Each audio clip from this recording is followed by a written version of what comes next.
Hi, welcome back to part 2 of Quarantine Activities for Kids. I'm Charlotte Harrington, LLMSW, or Limited Licensed Master of Social Work at Stillwater's Counseling. Today we're going to be talking about a few more activities, and then we're going to be talking about ways in which you can meet your goals of how to spend your time during quarantine. So the first activity I'd like to share with you today is to play animal or other charades with children. The beauty of this activity is that you can do it anywhere. Some children might prefer to write down their ideas ahead of time and have a secret little card.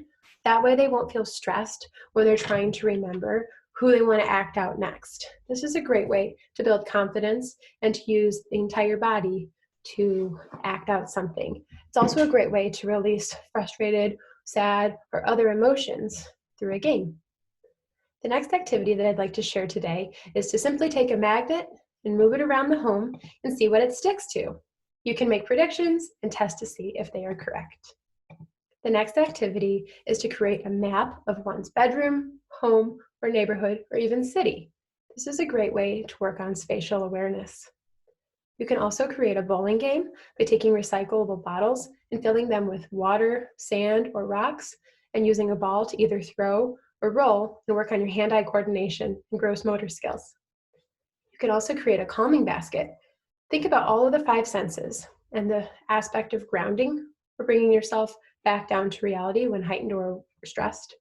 You could put in something calming that has a scent, such as lavender lotion, maybe something with taste, a mint or a bottle of water.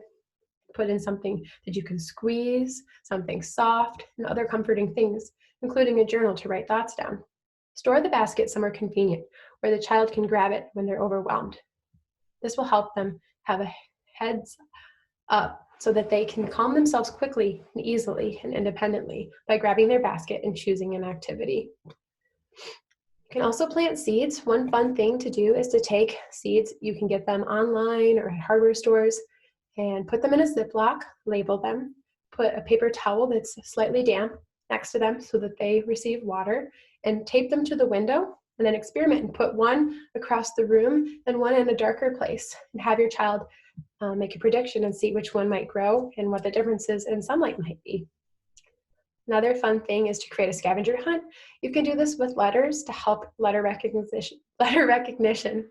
So print out or type up or write out letters and put them all over either your home or maybe outside in your yard if you have the option, and have the child walk around and discover as many letters as they can.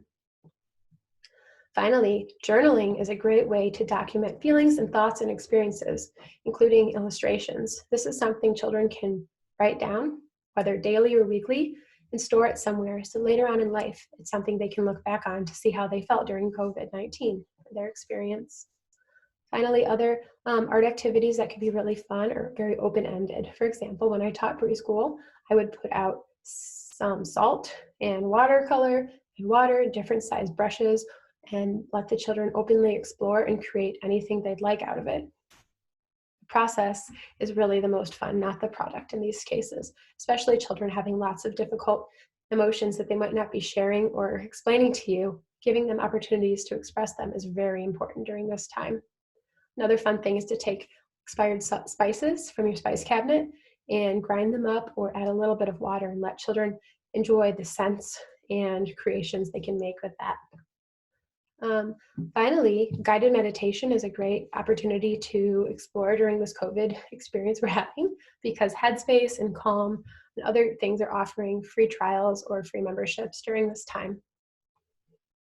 So now that you have a lot of ideas in terms of ways to spend your time, think back to those values that you might have written down before.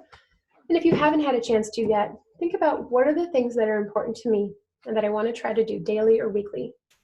Write those down if you haven't, whether it's getting outside, learning a new hobby, or maybe simply trying to stay on track with schoolwork and reach out to family and friends that you can't see during this time.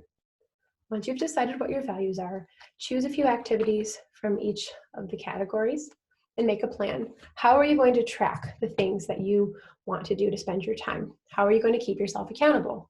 Do you think making a chart and writing, okay, I want to exercise more because it makes me feel good. I think I can reasonably exercise at least 4 times a week. Be very specific, for 15 minutes. Maybe I can walk around the block a couple of times or take a short bike ride. Find a way to track it, whether it's writing exercise and with spots for your goal. For example, you could do this and put 4 little spots, and each time during that week, check off when you've completed it. Put this somewhere simple that you can find easily. For example, on your refrigerator or maybe your bathroom mirror, so that you're not having the added stress of trying to remember to check in on your goal. Then find a way to reward yourself. Maybe play that game that you've been looking forward to but thought it wasn't productive enough. Maybe you should call that friend that you've been looking to reconnect with. Finding friends to help you be accountable to reach your goals during the quarantine is a great way to support yourself and make motivating yourself a little bit more fun. For kids, you can do the same thing. You can say, hey, when you make this goal with your homework, we're going to check off every day you spend 10 minutes doing math, whatever it is, and then we're going to celebrate. This is a really hard time for many of us, and almost everyone is struggling with new changes in their lifestyle. It's really important to be patient and gentle with yourself and with your children. Patience is the best gift we can give ourselves during this time. And I hope that these videos were helpful in terms of ways to prioritize and organize some ways that you might want to spend your time and support your child. Please feel free to leave us comments in the comment section, and we look forward to seeing them from you. Also be sure to check out our next video, as we've been posting them weekly at Stillwaters. Thank you and stay safe.